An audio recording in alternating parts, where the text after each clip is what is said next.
Market with PS Parihar channel में आपका स्वागत है। आइए शुरू करते हैं और देख लेते हैं कि आज के इस वीडियो में विद्यार्थी जीवन से संबंधित कौन कौन सी सूचनाएं हैं। तो वीडियो को जल्दी से लाइक कर दें, शेयर कर दें और जिन छात्रों ने चैनल को अभी भी सब्सक्राइब न किया हो तो जल्दी से सब्सक्राइब कर लें ताकि आप लोगों को इसी प्रकार की ऑथेंटिक अपडेट से सबसे पहले मिलती रहे। आगे बढ़ने से पहले एक सूचना उन विद्यार्थियों के लिए जो विद्यार्थी बीपीएससी या यूपीपीएससी की तैयारी कर रहे हैं। वे सभी अभ्यर्थी पीडब्ल्यू बीपीएससी वाला यूपीपीएससी वाला में आकर के अपनी प्रिपरेशन पूरी कर सकते हैं। यहाँ पर एक बड़ा ऑफर चल रहा है प्रतिज्ञा दिवस के अवसर पर, जिसमें बीपीएससी के जितने भी कोर्सेज हैं उनमें 76% तक की छूट दे दी गई है। ये देखिए यहाँ पर लिखा 76% ऑफ ऑल बीपीएससी बैचेज और तरीके से जो यूपीपीएससी की बैचेज उनमें 80% तक की छूट दी गई है। देखिए लिखा लिमिटेड टाइम ऑफर, केवल कुछ समय के लिए ही है। पीडब्ल्यू बीपीएससी वाला यूपीएससी वाला में कौन कौन से बैचेज चल रहे हैं तो यहाँ पर देख सकते हैं 17वीं बीपीएससी के लिए यूनिटी इंटीग्रेटेड बैच है, प्रीलिम्स मेंस और एसए की तैयारी करवाई जा रही है सबकी एक साथ और मात्र 2,999 रुपये। एक बार और बता दूं कि अगर इसमें आप लोग एक कोड लगा देंगे PSP 500 परचेज करते समय तो 500 रुपये की इसमें और छूट मिल जाएगी। हिंदी माध्यम के लिए जो बैच है उसका नाम है यशवी बैच, और अगर केवल आप लोग प्रीलिम्स की तैयारी करना चाहते हैं 17वीं बीपीएससी के लिए तो उसके लिए आक्रोश के नाम से बैच है। इंग्लिश मीडियम हिंदी मीडियम दोनों के लिए इंग्लिश बैच है और 1499 रुपये में, और केवल हिंदी माध्यम में अगर तैयारी करना चाहते हैं प्रीलिम्स की तो उसके लिए ऊर्जा बैच है। इन सभी बैचेज में भी आप लोग PSP 500 का कोड जो है वो लगा सकते हैं। और इसी तरीके से यूपीपीएससी के जो बैचेज हैं यहाँ पर आप देख सकते हैं एक संयुक्त 2.0 के नाम से बैच है। ये पीसीएस और आरओ दोनों की एक साथ तैयारी करवाई जा रही है यहाँ प्रीलिम्स की। इसकी फीस भी मात्र 1499 रुपये रखी गई है। और जो विद्यार्थी यहाँ पर प्रीलिम्स और मेंस दोनों की एक साथ तैयारी करना चाहते हैं, यूपीपीसीएस के जो विद्यार्थी हैं पीसीएस 2025 के, वे विद्यार्थी सक्षम 2.0 बैच में एडमिशन ले सकते हैं। इसकी फीस है मात्र 3,999 रुपये। हिंदी माध्यम के जो विद्यार्थी हैं उनके बैच का नाम है प्रथम, और जो यूनिटी बैच है वो इंटीग्रेटेड बैच है प्रीलिम्स और मेंस का, जिसकी फीस है 2,999 रुपये। इन सभी में आप लोग कोड लगा सकते हैं और यहाँ पर आपको वो सारी चीज़ें मिलेंगी जो प्रिपरेशन करने के लिए आवश्यक होती हैं। Live classes, recorded videos, PDF सामग्री, daily class notes, PYQ analysis और डाउट क्लियरिंग सेशन इत्यादि सारी जानकारी और सारे कोर्सेज इसके एप्लीकेशन पर मिलेंगे। एप्लीकेशन की लिंक मैंने डिस्क्रिप्शन बॉक्स और कमेंट बॉक्स दोनों जगह उपलब्ध करा दी है।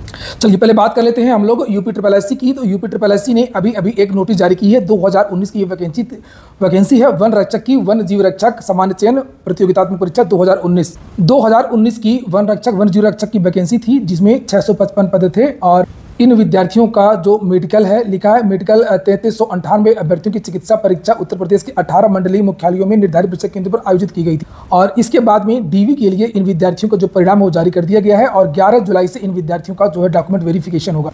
और यहाँ पर जिन विद्यार्थियों को डॉक्यूमेंट वेरिफिकेशन के लिए बुलाया गया है उनके रोल नंबर लिखे हुए हैं, ये आप लोग यहाँ पर देख सकते हैं। और ऐसा मैंने आप लोगों को जानकारी भी दी थी कि यूपीएससी की जो कोशिश है ज़्यादा से ज़्यादा अब केवल और केवल पुरानी भर्तियों को लेकर के कंप्लीट करने को लेकर के है कि जल्दी जल्दी पुरानी भर्तियां कंप्लीट हो जाए। चलिए धीरे धीरे सही कम से कम कुछ परिणाम आने शुरू हुए। चलिए हम बात कर लेते हैं एलटी ग्रेड की। और बहुत इस चैनल में जो सबसे ज़्यादा विद्यार्थी जुड़े हुए हैं वो शिक्षक भर्तियों के हैं, और ये सूचना देते समय विद्यार्थियों को निश्चित तौर पर झटका लगेगा। हालांकि इसमें अगर विद्यार्थी प्रयास करें तो विद्यार्थियों के लिए खुशखबरी भी है कि प्रदेश में 88 नए राजकीय विद्यालय बनाए गए हैं, और जिनमें जो नए पद हैं उनकी संख्या प्रधानाचार्य, सहायक अध्यापक और प्रवक्ता और जूनियर असिस्टेंट के भी इसमें पद हैं। तो बहुत सारे जो नए कर्मचारियों के पद सृजित किए गए हैं। तो पहले इसको देखिए फिर मैं बताता हूं आपको। यहाँ पर लिखा है कि माध्यमिक शिक्षा विभाग के अंतर्गत कुल 88 राजकीय विद्यालयों में पद सृजित किए जाने के संबंध में। तो ये देखिए लिखा कि उपर्युक्त विषयक आपके पत्र संख्या नीचे लिखा है यहाँ पर ये, और के संदर्भ में मुझे ये कहने का निर्देश हुआ है कि राज्यपाल 75 राजकीय इंटर कॉलेज और 13 राजकीय हाई स्कूल, ये 75 इंटर कॉलेज है और 13 हाई स्कूल, कुल 88 राजकीय विद्यालयों हेतु शिक्षक शिक्षणेतर कर्मचारियों के पदों का सृजन प्रस्तर 2 में उल्लिखित शर्तों के अधीन किए जाने की सारी स्वीकृति प्रदान करते हैं। ये जो पीडीएफ है नए पद जोड़ने की बात की जा रही है, ये लगभग सभी व्हाट्सएप ग्रुप में वायरल हो रही है, लेकिन लोगों को इसकी सच्चाई नहीं पता है कि इसकी पूरी सच्चाई विद्यार्थी जान लेंगे तो उन विद्यार्थियों को बहुत झटका लगेगा। अभी तो विद्यार्थी वायरल कर रहे हैं कि इतने पद और जुड़ जाएंगे, इतने पद और जुड़ जाएंगे, इतने पद रिक्त हैं, पद सृजित किए गए हैं। मामला क्या है यहाँ पर देखिए बताया गया है कि जो नए विद्यालय है 88 प्रदेश में, उसमें प्रधानाचार्य के 75 पद हैं और प्रधानाचार्य का ग्रेड पे पीसीएस के बराबर है। यहाँ पर देख लीजिए ग्रेड पे 5400 है। इसी प्रकार से ये नए पद जो प्रवक्ता के हैं, जो कक्षा 11 और 12 के जो कक्षाएं होती हैं उनको पढ़ाते हैं टीचर, जो पीजीटी बोलते हैं, एडेड में जीआईसी में प्रवक्ता बोलते हैं, इनका ग्रेड पे 4800, अच्छा खासा वेतन मिलता है इसमें। और वेतनमान जो लिखा है सारी चीजें जो है जो नियमित शिक्षक होती हैं उन्हीं का यहाँ पर लिखा है। सहायक अध्यापक का जो पद है वो 525 पद नए हैं एलटी के, और 750 प्रवक्ता के, प्रवक्ता के ज्यादा है यहाँ पर, जबकि उल्टा है।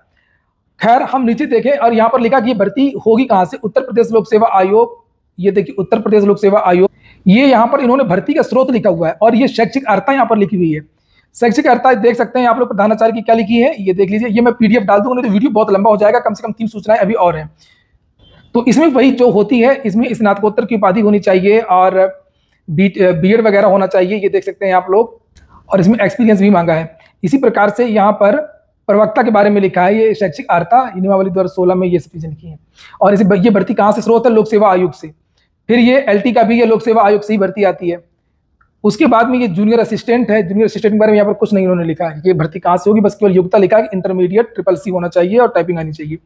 अब राजकीय हाई स्कूल, अभी इंटरमीडिएट की बात हो रही थी, जो इंटरमीडिएट विद्यालय है। अब ये राजकीय हाई स्कूल है, इसमें कितने पद हैं, इसमें प्रधानाध्यापक के 13 पद हैं और एलटी के 91 पद हैं। और चूंकि ये हाई स्कूल है तो यहाँ पर प्रवक्ता होते नहीं है, और जूनियर असिस्टेंट के 13 पद और हैं। तो यहाँ पर अगर आप टोटल पद देखेंगे तो 750 पद ये हो गए और 550 के आसपास पद ये हो गए, तो लगभग 1300 पद तो ये हो गए प्रवक्ता के और सहायक अध्यापक के, ये इंटर कॉलेज में। और इसी तरीके से यहाँ पर जूनियर असिस्टेंट के 150 पद हैं। जूनियर असिस्टेंट को भी छोड़ देते हैं हम लोग, तो 1300 पद वो हैं। और यहाँ पर जो हाई स्कूल है तो 91 पद यहाँ पर और 13 पद यहाँ पर, लगभग 100 मान लीजिए, तो 1400 के आसपास लेक्चरर और सहायक अध्यापक के पद हैं। अगर ये पद जो पुरानी भर्ती है उससे अलग है, जो अध्याचन उत्तर प्रदेश लोक सेवा आयोग भेजा गया था उससे ये पद अलग है, ये नए विद्यालयों के बारे में। लेकिन सबसे बड़ी बात ये है कि जो प्रस्तर 2 की बात की गई थी यहाँ शुरू में, ये देखिए यहाँ पर लिखा कि प्रस्तर 2 के, ये देखिए लिखा प्रस्तर 2 में उल्लिखित शर्तों के साथ में ये स्वीकृति प्रदान की गई है। तो प्रस्तर 2 ये नीचे यहाँ पर ये दिया हुआ है, ये देखने वाली बात है जिसको किसी ने देखा नहीं है, तो यहाँ पर लिखा है। और यहाँ पर ये कहानी देखिए आप लोग, यहाँ पर ये कहा गया है कि सेवा प्रदाता द्वारा संपादित किए जाने वाले कार्य, और नीचे जो शर्तें हैं उसमें लिखा आउटसोर्सिंग मोड द्वारा कार्य कराए जाने की प्रक्रिया में आने वाले व्यय, भार, सेवा शर्तों के संबंध में आउटसोर्सिंग सर्विसेज मैन पावर के संबंध में सूक्ष्म लघु मध्यम विभाग ये सुनिश्चित किया जाएगा। सेवा प्रदाता की एजेंसी के माध्यम से सेवाओं के आउटसोर्स के आधार पर, आउटसोर्सिंग सर्विस के आधार पर लिया जाएगा। आउटसोर्सिंग एजेंसी का चयन जेम पोर्टल पर पारदर्शी रीति से सुसंगत नियमों के अनुसार किया जाएगा, यह सुनिश्चित कर लिया जाएगा। ये देखिए यहाँ पर कुल मिलाकर के यहाँ पर आउटसोर्सिंग की बात की जा रही है। अगर ये आउटसोर्सिंग से ये भर्ती होगी तो फिर इसका विरोध होना तय है। और इसको लेकर के युवा मंच के जो संयोजक हैं राजेश सचान, उन्होंने भी अभी ये ट्वीट किया है और लिखा है कि महोदय 88 नए राजकीय स्कूलों के लिए शैक्षणिक व अशैक्षणिक पदों का सृजन किया गया है। नियमित भर्ती के बजाय आउटसोर्सिंग भर्ती का प्रावधान कतई न्यायसंगत नहीं है। युवा मंच की मांग है कि शासनादेश को संशोधित कर नियमित भर्ती हेतु प्रावधान करने का कष्ट करें। तो क्या लगता है कि जो ये आयोग है इसमें 5-5 साल लगते हैं, इनसे डर करके ये जो सरकार है सीधे संविदा पर भर्ती कर रही है। फिर आयोग अगर भर्ती नहीं कर रहे हैं तो फिर इनको वेतन क्यों दिया जाता है? ऐसा ही मामला आज प्राथमिक शिक्षक भर्ती को लेकर के भी देखने को मिला।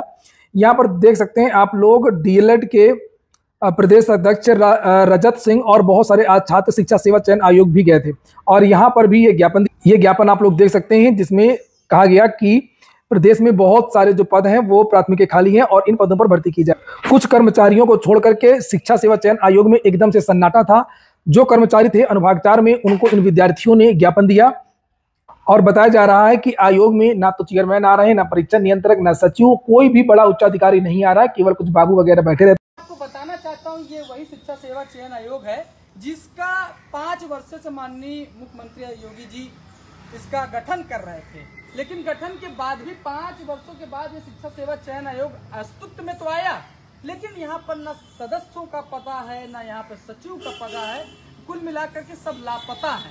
मैं 3 दिनों से और मेरे साथी 3 दिनों से यहाँ पर, और हम सब लगातार प्रयासरत कर रहे थे कि यहाँ के जो कार्यभार संभाल रहे जिम्मेदार हमारे पदाधिकारी अधिकारी हैं वो आएंगे और हमारी आप बीती और हमारे मांगों को सुनेंगे, जिसके तहत हम सब यहाँ पर लगातार प्रयासरत भी रहे।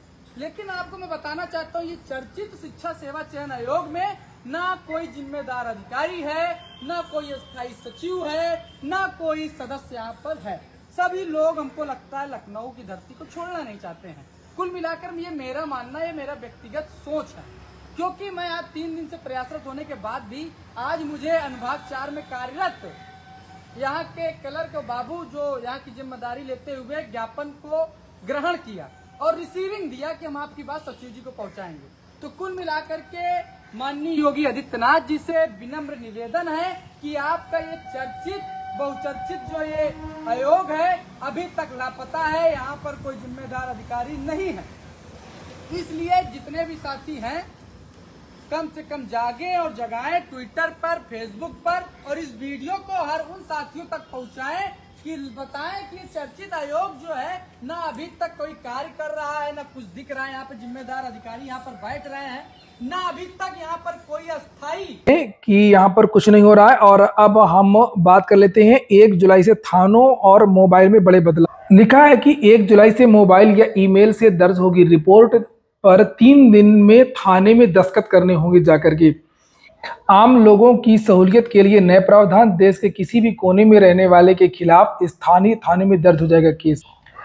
यहाँ पर लिखा है कि देश के कानून में 1 जुलाई से आम लोगों की सहूलियत के लिए कई प्रावधान किए जा रहे हैं। अक्सर शिकायतें मिलती हैं कि ठगी, लूट और कई मारपीट की घटना के कई दिन बाद पुलिस FIR दर्ज नहीं करती है। पीड़ितों को केस दर्ज कराने के लिए थानों के चक्कर काटने पड़ते हैं। ऐसी शिकायतें अब नहीं होंगी। 1 जुलाई से कानून में जो नए प्रावधान होने जा रहे हैं उसमें सबसे अहम है FIR दर्ज करने की प्रक्रिया। और लिखा कि मामला बहुत लंबा नहीं खींचेगा, 14 दिन के अंदर DSP को करनी होगी पड़ताल। FIR दर्ज कराने में लोगों की सबसे बड़ी दिक्कत 1 जुलाई से दूर हो जाएगी। फोन पर शिकायत करते ही पुलिस को तुरंत केस दर्ज करना होगा। यही नहीं, कोई भी पीड़ित देश के किसी भी कोने में हुई घटना की रिपोर्ट कहीं से भी राज्य में पहुंचकर करवा सकता है। उदाहरण के लिए लिखा है कि जैसे रायपुर का कोई व्यक्ति अगर बेंगलोर या मुंबई जाता है और वहां उसके साथ कोई घटना हो जाती है, किसी कारणवश उस समय वहां के थाने में पहुंचकर शिकायत नहीं कर सका, उसे तुरंत लौटना पड़ा, तो वह रायपुर के किसी भी थाने में पहुंच करके उस घटना की रिपोर्ट दर्ज करा सकता है। पुलिस यहाँ 0 FIR दर्ज कर केस डायरी संबंधित थाने को ट्रांसफर कर देगी। एक और बदलाव हो रहा है जुलाई से। लेकर जुलाई से फोन कॉल करने वाले का नाम भी दिख जाएगा। मोबाइल फोन करने वाले व्यक्ति की पहचान के लिए अब किसी ट्रू कॉलर की आवश्यकता नहीं पड़ेगी। दूरसंचार सेवा प्रदाता कंपनियों ने कॉल करने वाले के नंबर के साथ में उसका नाम भी दिखाना शुरू कर दिया। फिलहाल मुंबई और हरियाणा में इसका ट्रायल शुरू किया गया। पूरे देश में यह सुविधा 15 जुलाई तक शुरू कर दी जाएगी। तो अब जो कंपनियां वगैरह फोन करती रहती हैं प्रमोशन के लिए, अब ये सब नहीं कर पाएंगी। फ्रॉड और ठगी से लोगों की बचत होगी। नाम देख लेंगे, जिससे बात करनी होगी बात करेंगे, नहीं तो फोन नहीं उठाएंगे, काट देंगे या ब्लॉक कर देंगे।